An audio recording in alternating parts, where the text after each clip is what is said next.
On se retrouve sur le plateau du Salon de l'Agriculture Nouvelle-Aquitaine, ici, le plateau de la Web TV. Et on va parler ruralité et irrigation avec vous, Guy Estrade. Bonjour. Bonsoir. Vous êtes président des irrigants des Pyrénées-Atlantiques, mais aussi président des réseaux hydrauliques et territoires. C'est une association régionale qui structure les irrigants finalement au niveau de la région. C'est bien ça? Alors, c'est exactement ça. Au niveau régional, nous avons 5 départements qui sont structurés, au-delà de l'irrigation, qui sont structurés en ASAM. Associations syndicales autorisées, c'est des associations de propriétaires qui ont mis leur foncier en commun sur un projet. Alors, le projet, ça peut être un projet d'irrigation, un projet de remembrement, un projet de drainage, un projet de reforestation. Voilà ce que sont les ASAS, des structures d'État contrôlées par l'État et qui permettent à des propriétaires d'accompagner le développement agricole ou le développement rural de leur territoire. Et donc, c'est bien de ça dont il s'agit. Et nous avons créé une structure régionale qui regroupe l'ensemble de ces structures fédérées localement. L'irrigation aujourd'hui fait beaucoup débat, il faut le dire. Oui, l'irrigation fait débat. Mais derrière l'irrigation, il y a plusieurs irrigations. Il y a l'irrigation qui est faite à partir de stockage. Et on le voit tous les jours. Le stockage, on l'imagine, tout le monde a en tête la problématique des stockages des bassines, donc qui sont un stockage particulier dans des milieux qui sont des milieux sur lesquels on n'a pas d'étanchéité, on ne sait pas retenir de l'eau dans des territoires avec des terrains crayeux. Et puis vous avez le stockage, c'est le lagunage, tous les lacs que vous avez, notamment dans les Pyrénées-Atlantiques, en Dordogne, dans le Lot-et-Garonne, dans la Chalosse, dans le sud de Gironde, et qui sont essentiels. Et ils sont essentiels pas que à l'irrigation, ils sont essentiels parce qu'ils sont sur un cours d'eau. Et le sujet, c'est de discuter et de trouver le schéma qui permette à la ruralité de trouver un schéma économique, environnemental et un schéma de paix, un schéma paisible. Et c'est ça qu'on essaie de promouvoir autour de RHT. Parce que là, aujourd'hui, on a un besoin d'eau, de stockage d'eau. Vraiment, il y a un besoin dans les zones rurales, comme vous dites. Mais oui, il y a un besoin tout simplement de reconnecter beaucoup plus fort le changement climatique avec l'activité économique et avec des attentes d'une population rurale. Et pas que rurale, mais nos lacs sont des lieux qui sont visités quotidiennement par des dizaines et des dizaines de couples, d'enfants, de pêcheurs, d'amoureux de la nature et de gens qui ont besoin, avec des journées comme ces jours-ci, de prendre un peu de fraîcheur, de prendre un petit peu de paix, de pause. C'est ces lieux-là. Et nous pouvons tous les jours prouver qu'on peut concilier ces activités. On peut les opposer, ce qui est souvent le cas, mais est-ce que ça a un sens ? Est-ce qu'aujourd'hui, opposer l'irrigation avec la ruralité, avec l'écologie et avec le bien-être a du sens? Ou est-ce qu'on ne peut pas trouver un schéma pour ensemble construire ce que peut être le paysage de demain? C'est tout l'enjeu. Et c'est pour ça qu'on s'est restructuré au niveau régional pour être plus en capacité d'avoir des discussions avec que ce soit les consommateurs, que ce soit les pêcheurs, que ce soit les acteurs de la ruralité, que sont les communes, que sont les conseils départementaux, et que sont en fait ceux qui font la vie de la ruralité, c'est monsieur et madame tout le monde. Quelles sont vos missions finalement? Là, vous en décrivez certaines, mais... Nos missions, c'est qu'aujourd'hui, la ruralité se construit, elle se développe. Donc, il faut être en capacité d'identifier les réseaux, de les poser sur une carte, que chaque habitant sache s'il a un réseau à proximité ou pas.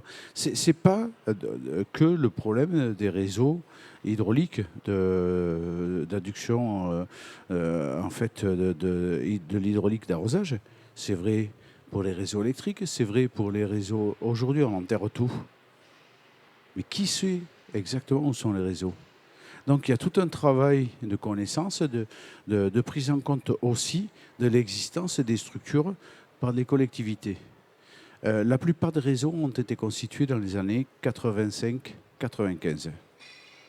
La plupart des maires des communes, aujourd'hui, ne savent pas qu'ils sont en possession d'un réseau le long de leurs axes routiers ou autres. Donc c'est tout cela qu'il est nécessaire de poser, et c'est notre rôle et notre mission. Vous êtes en train de dire qu'il y a quelques méconnaissances du terrain et vous faites, vous avec, vous mettez en relation, vous Oui, soutenez aussi les projets. Voilà. Aujourd'hui, l'enjeu, c'est d'accompagner les agriculteurs, d'accompagner les présidents d'ASA sur la nécessité de comprendre, d'accepter et de préparer demain. Et c'est en ça qu'on a une mission, RHT, Réseau Hydraulique et Territoire, qui décrit bien ce que sont nos missions. Connaissance des réseaux. L'hydraulique, c'est quoi? Pourquoi faire? Et les territoires. C'est sur nos territoires que nous avons notre activité économique et que nous devons trouver les moyens de vivre tous ensemble. Et pourquoi ce mot, à votre avis, irrigation, fait autant peur? Mais je pense que derrière le mot irrigation, on a mis productivité. Productivité, maïs, etc. Bon, peut-être que c'est vrai. Oui. Mais la productivité, à qui elle n'échappe pas? Est-ce qu'on ne parle pas de productivité à la personne qui est chez Auchan et qui fait la caisse, qui fait les rayons? Est-ce qu'on ne parle pas de productivité à la personne qui ramasse les poubelles? Est-ce qu'on ne parle pas de productivité à l'usine? Est-ce qu'on ne parle pas de productivité quand on est au restaurant, à la cantine? Où est-ce que la productivité échappe? C'est un peu le modèle de notre société. C'est notre société. Alors on peut la refuser. Ne pas être d'accord avec, effectivement. On peut ne pas être d'accord avec. On peut trouver tous les exutoires pour dire eux n'ont pas le droit d'aller sur la productivité. Mais la productivité, c'est pas qu'un gage d'excès. La productivité, ça peut être aussi un gage de confiance et un gage de production d'avenir. Et c'est de ça dont il faut qu'on parle. La productivité n'est pas qu'un excès. Ça peut être aussi la capacité que l'on aura avec moins de moyens à faire la même chose. Ça peut être la capacité que l'on aura sur nos territoires avec moins d'agriculteurs demain à garder des territoires aménagés, propres et où il fait bon vivre. Et d'ailleurs, comment on fera demain s'il n'y a plus d'agriculteurs dans un territoire pour avoir des ouvrages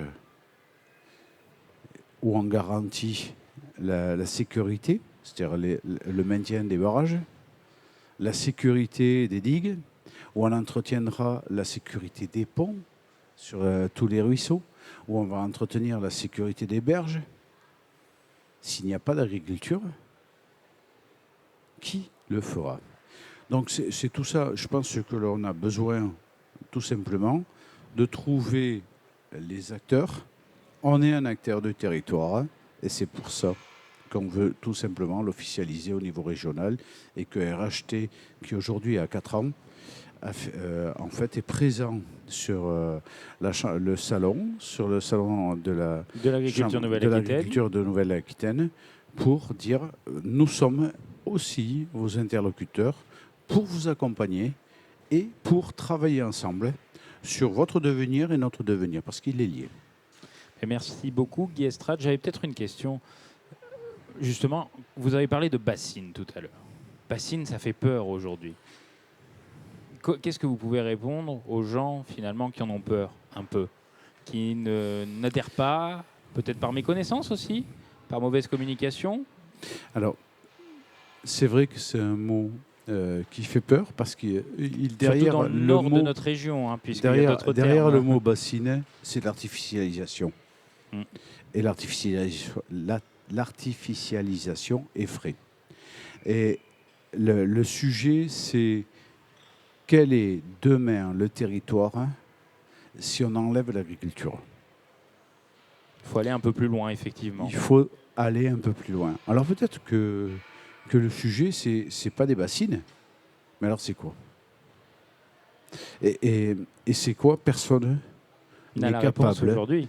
de s'engager Ouais. pour les 10 ans, pour les 20 ans, pour les 30 ans à venir sur un projet. Parce que quand un jeune ne peut pas s'installer parce qu'on ne construit pas un réservoir, on peut faire attendre 10 ans, 20 ans. Sauf que ce jeune qui avait 25 ans, dans 20 ans, il aura 45 ans. Ses enfants auront pris d'autres options. Donc c'est tout un sujet de territoire que l'on va ou accepter ou décliner. Mais quand le territoire se sera vidé, il sera vide. Alors Et ça sera peut-être trop tard.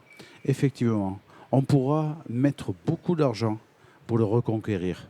Mais vous savez, quand un éleveur disparaît dans une commune, moi, ma commune, nous étions 12 éleveurs. Aujourd'hui, on est 2.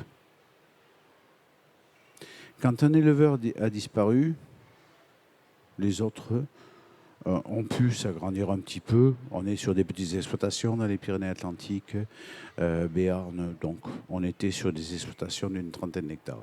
Donc elles sont passées à 40. Et puis 4 éleveurs ont disparu. Elles sont passées à 60. Et puis 6 éleveurs ont disparu. Elles sont passées à 80, mais les autres élevages ont disparu. Parce que ce qu'un homme sait faire tout seul, sur 60 hectares, les clôtures, le suivi, il ne sait pas le faire. La multiplication n'est pas vraie. Et quand on est dans des territoires de plaine, de culture, peut-être qu'on peut augmenter. Mais quand on est dans des territoires de coteaux et de parcellaires et de bocage, eh bien, on trouve ses limites. Donc, ce que j'ai envie de dire, regardons où on en est et ne prenons pas le risque de ne pas nous retrouver à nous dire eh bien, on ne peut plus faire, on ne peut plus revenir en arrière. Donc, c'est le sujet. Donc, ruralité et l'agriculture. L'agriculture irrigante ou non irrigante, mais en tout cas sur les réseaux hydrauliques et territoires, voilà l'image que l'on défend et ce que l'on voudrait accompagner. Le message est clair. Merci Guy Estrade d'être venu sur le plateau. Et nous, on se retrouve très rapidement pour une nouvelle émission à retrouver sur les réseaux du Salon de l'Agriculture Nouvelle-Aquitaine. Merci à vous.